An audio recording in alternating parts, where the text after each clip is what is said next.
प्रदेश के अलीगढ़ जनपद में मौजूद हूँ। ये ताले और तालीम का ये शहर है और गंगा जमुनी तहजीब का ये शहर है। इसकी एक तहसील है। यहाँ से 22 किलोमीटर खैर जो विधानसभा सीट है, यहाँ से चुनाव हो रहा है। उपचुनाव को लेकर यहाँ पर जो है पूर्व में 2022 में यह चुनाव हुआ था और जो यहाँ से अनूप वाल्मीकि भारतीय जनता पार्टी से विधायक बने थे, लेकिन भारतीय जनता पार्टी ने लोकसभा चुनाव में उन्हें हाथ से लोकसभा चुनाव में भेज दिया और जहां से वो सांसद बन गए और ये सीट खाली हो गई। उत्तर प्रदेश में 9 सीटों पर चुनाव होने जा रहा है और ये उपचुनाव भारतीय जनता पार्टी के लिए प्रतिष्ठा का प्रश्न बना हुआ है।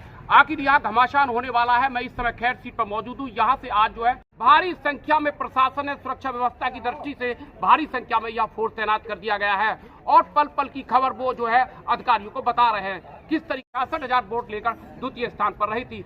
अब उपचुनाव में देखना है कि किसके पाले में सीट जाएगी, किसके सिर सेहरा बंधेगा राजनीति का, ये वक्त बताएगा। लेकिन बहुजन समाज पार्टी ने मुकाबला त्रिकोणीय बना दिया है। कौन जीतेगा ये तो वक्त बताएगा। उत्तर प्रदेश के उपचुनाव में घमासान दिखता नजर आ रहा है। बहुजन समाज पार्टी ने अलीगढ़ खैर सीट से डॉक्टर पहल सिंह को त्रिकोणीय मुकाबले में फंसाकर सीट को त्रिकोणीय बना दिया है। मेरे साथ इस समय जॉन कोऑर्डिनेटर बने हुए अशोक सिंह बने हुए, आइए उनसे जानना चाहते हैं। वो पर्चे में शामिल थे और उन्होंने पर्चा भरवाया।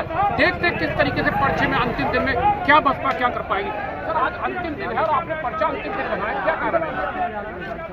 तो नॉमिनेशन दाखिल करने का हमारी कल की तैयारी थी। लेकिन तो खैर में जाम और कुछ ऐसी रही कि हम नहीं आ पाए, टाइम लेट हो गए थे।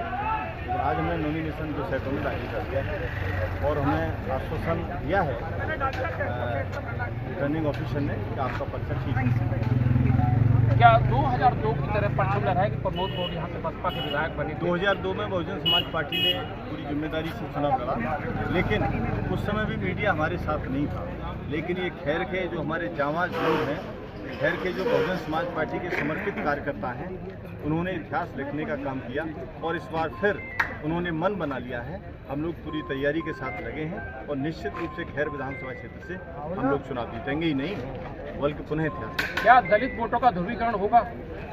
देखो, बहुजन समाज पार्टी ही ऐसी पार्टी है इस देश में जो दलितों, शोषितों, वंचितों और कमज़ोर लोगों के लिए काम करती है। बाकी जो पार्टियां हैं वो तो उद्योगपति लोगों के लिए काम करती हैं।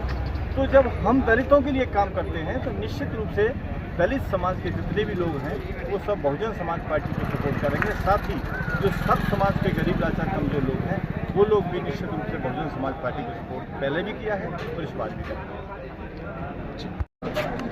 आज बहुजन समाज पार्टी यहाँ से उपचुनाव लड़ रही है 9 सीटों पर। कभी ये था कि बहुजन समाज पार्टी चुनाव नहीं लड़ती थी, तो किस तरीके से चुनाव को मैनेज कर पाएंगे यहाँ पर जीतने के लिए?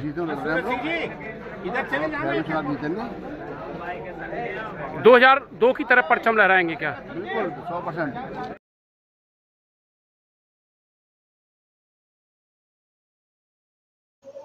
उत्तर प्रदेश के गंगा जमुनी तहजीब के शहर ताले और तालीम के नाम से जाने वाला अलीगढ़ शहर, जहां खैर में उपचुनाव हो रहा है।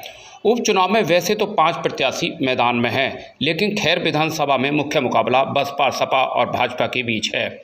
उपचुनाव में विकास से ज़्यादा जातीय समीकरण का मुद्दा हावी दिख रहा है। बहुजन समाज पार्टी ने वामसेप के कार्यकर्ता डॉक्टर पहल सिंह को खैर से उपचुनाव में प्रत्याशी बनाया है। वहीं सपा ने डॉक्टर चारुकेन और भाजपा ने सुरेंद्र दिले पर दाव खेला है।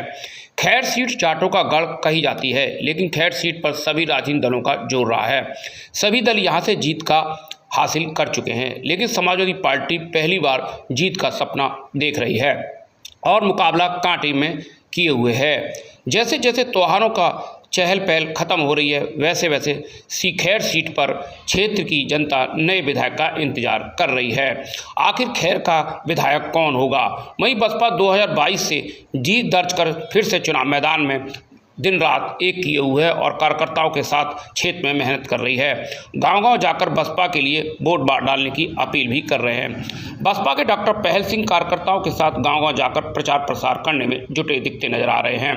वहीं मंडल कोऑर्डिनेटर सूरज सिंह और अशोक सिंह एडवोकेट और धारा सिंह चौहान आज़ाद के साथ पूर्व मंत्री फारूक अहमद राणा, मुनीस अहमद गाजी, अमरीश सिंह एडवोकेट, बीएसपी नेता मोनू भैया, पेंटर भैया जनसंपर्क कर डॉक्टर पहल सिंह के समर्थन में वोट मांग रहे हैं और जगह जगह नुक्कड़ सभाएं कर रहे हैं। बसपा अपने दलित वोट बैंक को अपने साथ जोड़ने के लिए जी तोड़ मेहनत कर रही है। बीएसपी के मुस्लिम नेता मुस्लिम मतों में सेंधमारी करने में जुटे हैं और बीएसपी के पक्ष में मतदान करने की अपील कर रहे हैं। बहुजन समाज पार्टी ने खैर सीट पर मुकाबला त्रिकोणीय बना दिया गया है। वहीं बसपा स्वर्ण जाति के वोटों में भी सेंध लगाती दिखती नजर आ रही है, लेकिन मुख्य मुकाबला बसपा और भाजपा के बीच ही दिखता नजर आ रहा है। डॉक्टर पहल सिंह सपा को मात दे रहे हैं, वहीं भाजपा अपने आप को पूरी ताकत से मैदान में डटी हुई है। वहीं बहुजन समाज पार्टी के पदाधिकारी विभिन्न क्षेत्रों में जाकर बसपा वोटर को मजबूत करने में दिखते नजर आ रहे हैं। जीत किसकी होगी ये तो वक्त बताएगा, लेकिन बहुजन समाज पार्टी के हौसले बुलंद हैं और बसपा 2022 के बाद यहां से फिर से परचम लहराने के मूड में दिखती नजर आ रही है। मुस्लिम और जाट बिरादरी के भरोसे पूरे दमखम के साथ मैदान में डटी है। वहीं दलित होने का फायदा भी बसपा प्रत्याशी को दिखता नजर आ रहा है। वहीं बसपा ने अपने खोए हुए जनाधार को पाने के लिए पसीना बहा रही है। बीजेपी यह हैट्रिक लगाने की तैयारी में है। एसपी मतदाताओं को लगातार उनके बीच में